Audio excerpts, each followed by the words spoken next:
دجال سے پہلے دنیا کی حالت۔ رسول اللہ صلی اللہ علیہ وسلم نے فرمایا، دجال سے پہلے چند سال دھوکہ فریب ہوں گے۔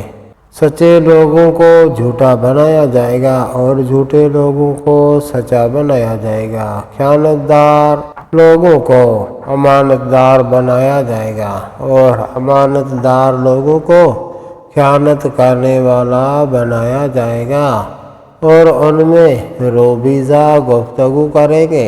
عرض کی گئی، یا رسول اللہ، روبیزہ کون ہے؟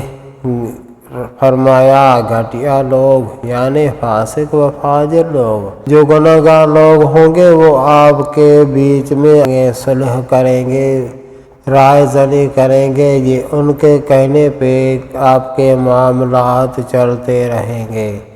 اللہ تبارک و تعالی رحم کرے، لیکن وہ آئیں گے کیسے؟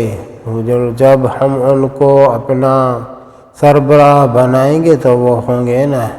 اللہ تبارک و تعالی رحم فرمائے، پہلے ہم اپنا قصور دیکھیں پھر ان کا قصور دیکھیں، اور اپنے بڑوں کے خلاف مت بولیں، کیونکہ ان کے اوپر اگر ہم بد دعا کریں گے کوئی عذاب آئے گا تو اس میں شامل تو ہم بھی ہوں گے نا۔ مثلا بارش برس رہی ہے، یا کوئی قحط سالی ہے، یا کوئی جنگ چھڑ جائے تو وہ تو پورے ملک میں آتی ہے۔ اللہ تبارک و تعالی رحم کرے، ان کے ہدایت کے لیے اور اپنی ہدایت کے لیے دعا کرتے رہیں۔